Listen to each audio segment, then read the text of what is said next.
오늘은 하나님의 이름 시리즈 5번째 시간으로요. 여호와 체바오트, 만군의 하나님에 대해서 함께 배우길 원합니다. 만군의 하나님에 대해서요. 만군이라는 것은요. 무수히 많은 군대다라는 것을 말합니다. 그러니까 천군, 천사를 말하고 있는 것입니다. 하나님은요. 무수히 많은 천군, 천사를 지휘하시는 절대적인 능력을 가지신 하나님이시다라는 것입니다. 천사가 몇 명일까요? 중세시대 신학자들은 이 바늘 끝에 천사가 몇 명 앉을 수 있을까? 그거를 서로 논쟁하는 그런 일도 있었습니다. 천사의 수가 어떻게 될까? 우선 천사의 수는 정해져 있습니다. 그러니까 천사는 결혼을 하지 않기 때문에, 증가하지 않기 때문에 숫자가 고정되어 있습니다. 성경을 보게 되면 그리스도인을 지키는 천사가 있다고 그래요. 마태복음 18장 10절인데요. 이렇게 읽겠습니다. 시작. 삼가 이 작은 자 중에 하나도 업신여기지 말라. 너에게 말하노니 그들의 천사들이 하늘에서 하늘에 계시 내 하나님 항상 예수님께서 말씀하시는데 천사의 수가 그리스도의 수만큼 정해져 있다라고 말합니다. 그러니까 그리스도의 수 그 이상으로 존재하겠죠. 예수님은 마태복음 26장 53절에서 12영도 더 되는 천사가 나를 지키고 있다라고 말하고 있어요. 여기서 0이라는 게 레기온이라는 이제 로마 군대 단위인데요. 이 가이사 어거스투 시대에 이 한 레기온이 몇 명이었냐? 6,000명의 군대와 또 6,000명의 보조 군대, 그러니까 12,000명이 그 당시에 한 영이었어요. 그러니까 12영도 더 되는 천사가 지키고 있다는 건 14만 4,000명의 천사 그 이상이 예수님을 전담으로 지키고 있는 천사가 있었다라는 것이죠. 또 누가복음 2장 13절 보게 되면 무수히 많은 천사가 있다. 굉장히 많은 천사가 있는 것을 보게 됩니다. 근데 이 모든 천사들을 통제하시고 명령하시는 분이 바로 한 분 계신데 바로 만군의 하나님 여호와 체바오트다라는 것입니다. 여호와 체바오트는 수많은 천군 천사들에게 명령을 하실 뿐만 아니라 또 만군의 하나님, 군대의 하나님이시기 때문에 세상의 모든 재료가 또 그분의 무기가 됩니다. 이스라엘 백성들이 이제 이집트에서 출애굽할 때 하나님께서 10가지 재앙을 내리셨어요. 개구리, 파리, 전염병, 우박, 메뚜기 그 모든 것들이 여호와 체바오트가 쓰시는 무기가 되는 것입니다. 또 이집트의 군대를 멸하실 때도 홍해가 여호와 체바오트에 쓰시는 무기가 됐습니다. 하나님과 이스라엘을 모욕하는 골리앗을 무너뜨릴 때도 이 작은 돌이 여호와 체바오트가 쓰시는 무기가 됐습니다. 미디안의 14만 4천 명과 전쟁할 때 이스라엘의 300용사가 든 횃불과 항아리와 나팔이 여호와 체바오트가 쓰시는 또 무기가 됐습니다. 여호와 체바오트는 모든 재료를 다 동원해서 쓸 수 있는 분이십니다. 여호와 체바오트가 구약에서 280번 등장하는데 구체적인 상황에서 등장을 하는 거 아무데나 등장하는 게 아니라 그건 어떤 상황이냐? 개인이나 국가가 아주 극한의 위기에 있을 때 더 이상 말로조차 할 수 없는 너무나 큰 위기가 있을 때 그때 불려지는 이름이 바로 여호와 체바오트, 만군의 하나님이요 라고 얘기하는 것입니다. 오늘 시편 84편을 보게 되면 처음과 마지막 또 중간에 계속해서 만군의 하나님 여호와가 등장을 합니다. 시편 84편을 통해서 만군의 하나님 여호와가 어떤 분이신지 함께 배우도록 하겠습니다. 그 첫 번째, 여호와 체바오트는 주의 집에 거하는 자에게 복을 주시는 분이시다 라는 것입니다. 스펄전 목사님께서 이 시편 84편을 가리켜서 굉장히 달콤한 시다라고 얘기했어요. 여러분 아까 읽으시면서 어떻게 달콤하다고 느끼셨나요? 이 시는 어떤 뉘앙스를 갖고 있냐? 마치 이제 사랑하는 연인에게 연애 편지를 쓰듯이. 한번 여러분 상상해 보세요. 연애할 때 연애 편지를 쓰듯이 그런 사랑의 단어들이 아주 깊이 짙게 묻어 있는 그런 고백들이 참 많이 있다라고 얘기를 합니다. 시는 1절에서 감탄으로 시작합니다. 1절 함께 읽어보겠습니다. 시작. 만군의 여호와여 주의 장막이 어찌 그리 사랑스러운지요 라고 말합니다. 이 히브리적인 이 표현은요, 사랑하는 연인을 생각할 때 드는 감정을 지금 표현하고 있는 것입니다. 이 시인은 사랑하는 연인을 보고 싶고 그리워하는 사랑하는 감정을 담아서 주의 장막이 어찌 그렇게 사랑스러운지요 라고 말하는 것입니다. 이 장막이라고 표현했잖아요. 그러니까 이 솔로몬 시대에 성전이 지어졌기 때문에 솔로몬 이전 때 기록된 것입니다. 솔로몬 이전 때는 성전이 없었고 장막이 있었습니다. 500년 동안 지속된 그 장막, 야외에 있는 텐트였습니다. 모래바람과 애리조나 같은 강한 태양빛을 맞아가면서 버텨온 그 천막, 먼지도 쌓여있고 강렬한 태양빛에 텐트의 색도 바랬던 뭐 그렇게 아름다워 보이지도 않고 그렇게 사랑스러워 보이지도 않는 그런 천막입니다. 근데 이 시인은 더 나아가서 2절에서 이렇게 말합니다. 우리 2절 함께 읽어보겠습니다. 시작. 내 영혼이 여호와의 궁전을 사모하여 제약하며 내 마음과 육체가 살아계신 하나님께 부르짖나이다. 시인은 천막을 또 궁정이라고까지 얘기를 하는 거예요. 그러니까 궁정은 궁궐을 말합니다. 어떻게 천막을 궁궐이라고까지 말할 수 있을까? 그 이유는 성막에 만군의 하나님 여호와 체바오트가 계셨기 때문입니다. 하나님께서 지금 그 성막에 임재하고 계시기 때문에 그 겉으로 보면 낡은 성막이지만 마치 이 시인은 그 성막을 보면서 와, 궁궐 같다. 왕이 계시는구나. 그 장소가 너무나 아름다워서 그 장소를 사모하게 되는 것입니다. 우리가 매주 예배를 드리는 이곳이 비록 넓지 않고 때로는 천막처럼 이렇게 쾌적한 예배 장소가 아닐 수도 있습니다. 그럼에도 불구하고 우리가 이 주일 아침에 이곳에서 함께 모여서 우리가 예배드리는 이유는 이곳에 함께 하시는 하나님이 계시기 때문입니다.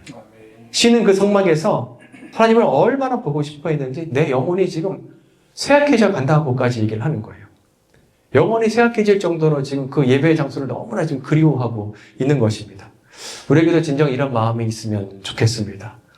하나님을 향한 마음이 얼마나 간절한지 3절은 좀 더 심하게 표현합니다. 우리 함께 읽겠습니다. 시작. 나의 왕, 나의 하나님, 만군의 여호와여, 주의 제단에서 참새도 제 집을 얻고 제비도 새끼들 보금자리를 얻나이다. 하나님의 임재하시는 성막을 얼마나 사랑했는지 이제는 성막 근처에 이제 집을 틀고 사는 참새랑 제비까지 부러워하는 거예요.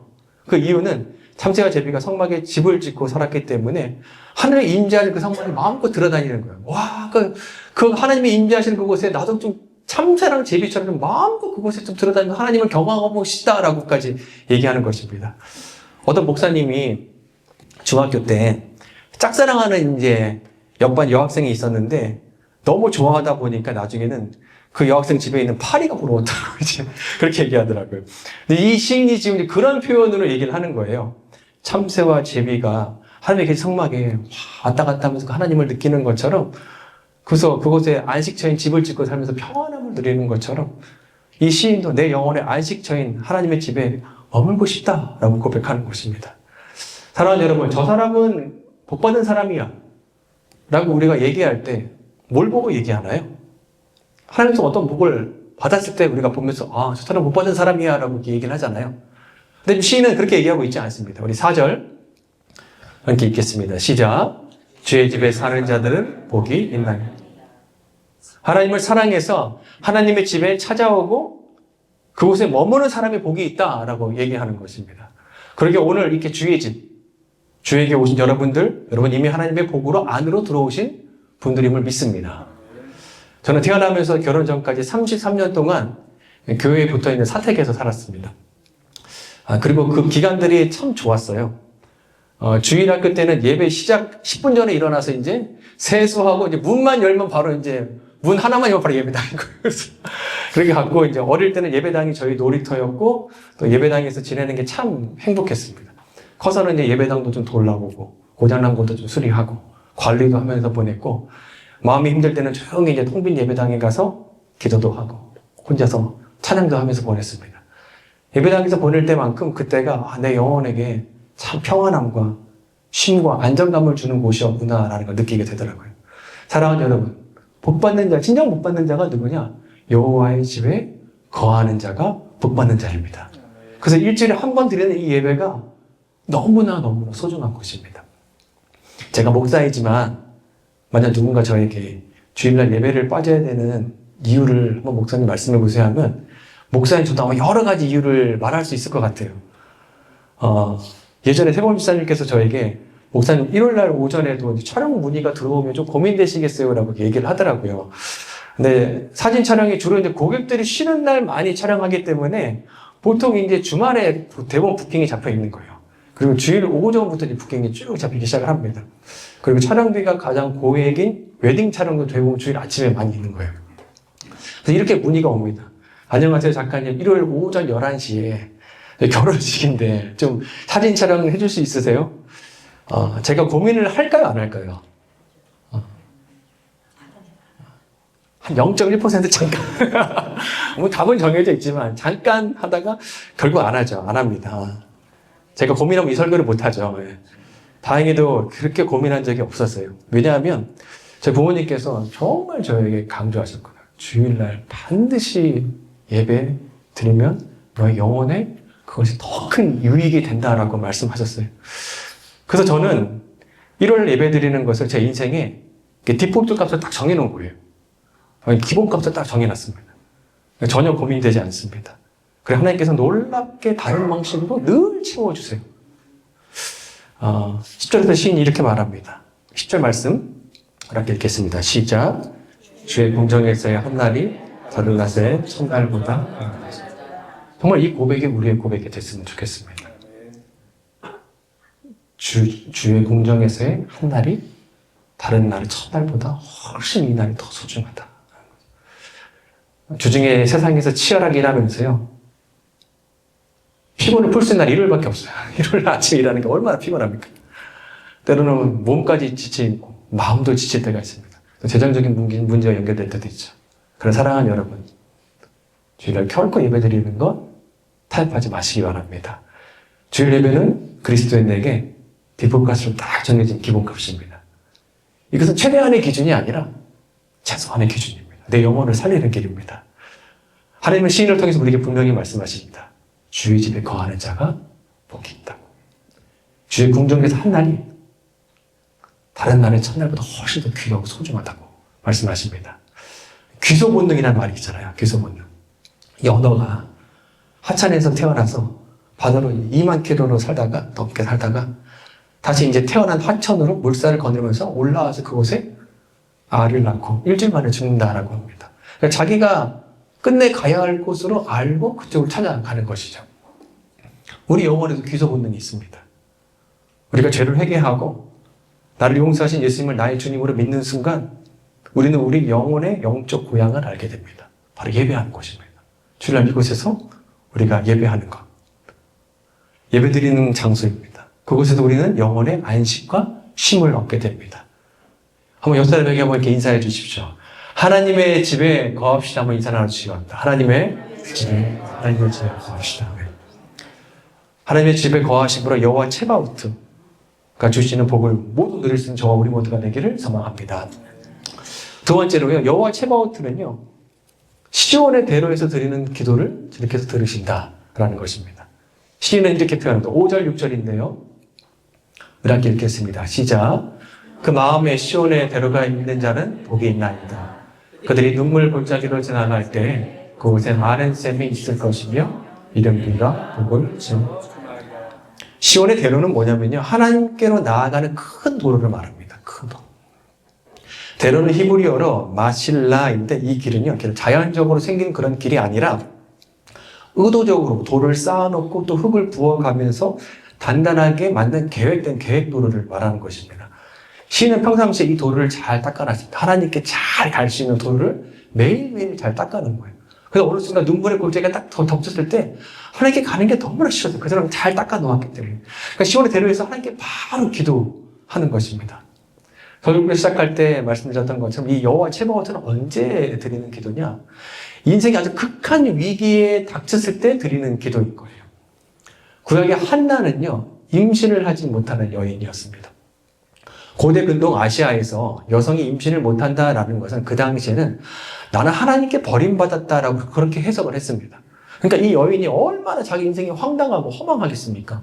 야, 하나님께서 나 돌보시지 않는 거야? 나 하나님께 버림받은 존재야? 그리고 자녀가 있는 분인나라는 여성이 있었는데 그 여성이 임신하지 못한 한나를 아주 무시하고 업신여겼습니다. 하늘로부터는 하나님께 버림받고 옆에는 막 속을 뒤집는 여인이 있으니까 이게 무슨 살 희망이 있겠습니까? 그래서 한나가 격분하면서 기도합니다. 그 기도가 얼마나 고통스럽고 격분에 찼는지 그 기도를 지켜보던 엘리 제사장이 저거 술 취한 거 아니야 라고까지 생각할 정도였습니다. 만취한 여자처럼 경로하면서 기도하는 그 한나의 기도가 여러분 상상이 되시나요? 그때 그녀가 부른 하나님의 이름이 뭐냐? 바로 여호와 체바오트, 만군의 하나님입니다. 사무엘상 1장 10절 11절 이렇게 읽겠습니다. 시작. 한나가 마음이 괴로워서 여호와께 기도하고 통곡하여 서원하여 이르되 만군의 여호와 츠바오트라고 부르는 겁니다. 하나님 도와주세요. 여호와 츠바오트, 만군의 하나님 도와주세요.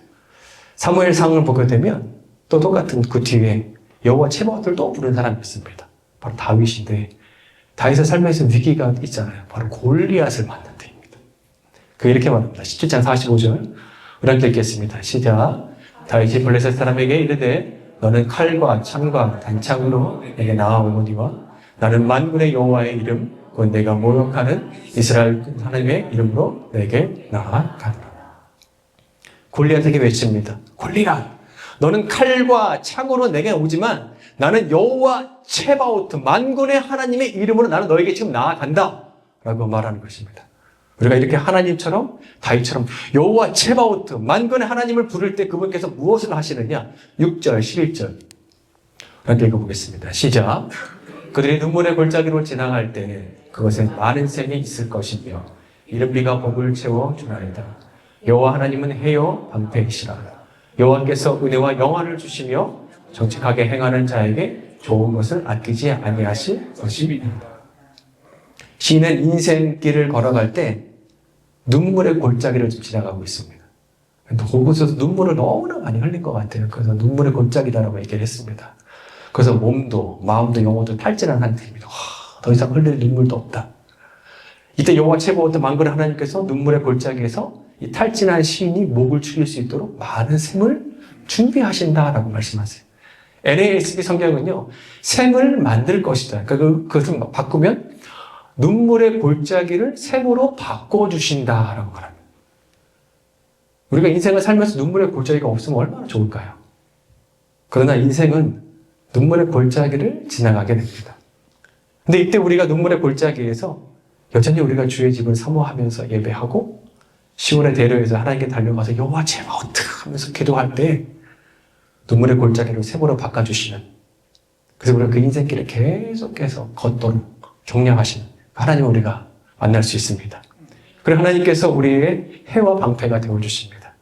해는 모든 생명에게 에너지를 공급하는 것처럼 하나님께서 우리에게 무엇을 주시느냐? 은혜와 영화와 좋은 것을 주신다라고 말씀합니다. 그리고 방패가 되어주신다라고 말씀하세요. 김해에서 목회하시는 김신일 목사님이 계신데요. 그분의 설교를 듣던 중에 어떤 형제님의 간증하는 이야기를 제가 듣게 됐습니다.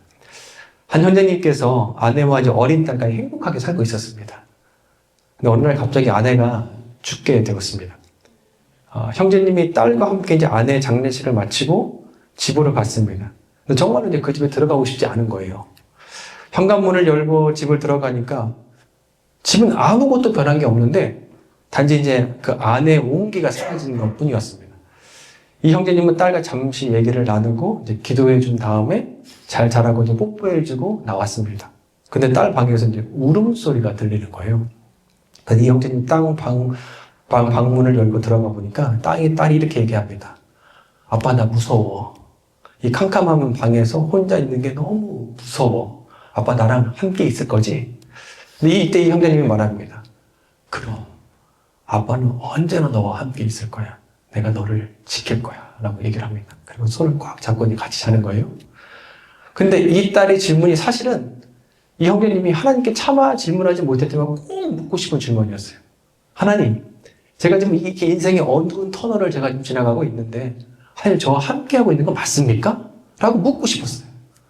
그리고 자신의 딸에게 대답한 그 말이 하나님께서 자신에게 하시는 말씀 것을 그가 깨닫게 됩니다. 그럼 네가 어두운 터널을 지나가는 지금 이 순간에도 내가 너와 지금 함께하고 있어. 나는 너를 떠나지 않아. 이사야 43장 2절인데요. 우리 함께 읽어보겠습니다. 시작. 네가 물 가운데로 지날 때 내가 함께할 것이라. 강을 건널 때 물이 너를 침몰치 못할 것이며 네가 불 가운데로 행할 때에 타지도 아니할 것이요 불꽃이 너를 사르지도 못하리라. 여기서 물과 불은 인생의 고통을 상징합니다. 우리가 물 가운데로 지나가지 않으면 좋겠지만 예상치 못하게 불 가운데로 가기도 하고 인생이 불 가운데로 지나가는 인생도 있습니다. 우리의 잘못으로 죄로 그곳에 가기도 하고요. 때로는 우리 신앙의 성숙을 위해서 하나님의 시험이 있기도 하고 때로는 사탄의 공격 때문에 우리가 그곳으로 가기도 합니다. 고통의 인생입니다. 그러나 이때 하나님은 약속하십니다. 물 가운데, 불 가운데 지나갈 때에도 걱정하지 마. 그 물이 너를 침몰치 못하게, 그 물이 너를 사르지 못하게 할 거야. 내가 너를 떠나지 않을 거야. 눈물의 골짜기에서 여호와 체바오트를 부른 시인은 만군의 하나님께서 눈물의 골짜기를 샘으로 바꾸시고 해와 방패가 되신 하나님을 경험하자 마지막으로 이렇게 고백합니다. 12절인데요. 그럼 읽겠습니다. 시작. 만군의 여호와여 주께 의지하는 자는 복이. 정말 이 고백이 우리의 고백이 됐으면 좋겠습니다. 이 시인은 경험을 통해서 고백하는 거예요. 하나님을 의지하는 자가 복이 있구나. 이 경험을 통한 고백이 우리의 고백이 되어서 우리도 이 경험을 통해서 이렇게 고백되길 바랍니다. 주께 의지하는 자가 여호와 체바오트 만군의 여호와를 의지하는 자가 복이 있다. 라고 우리가 고백할 수 있는 저 우리 모두가 되기를 소망합니다.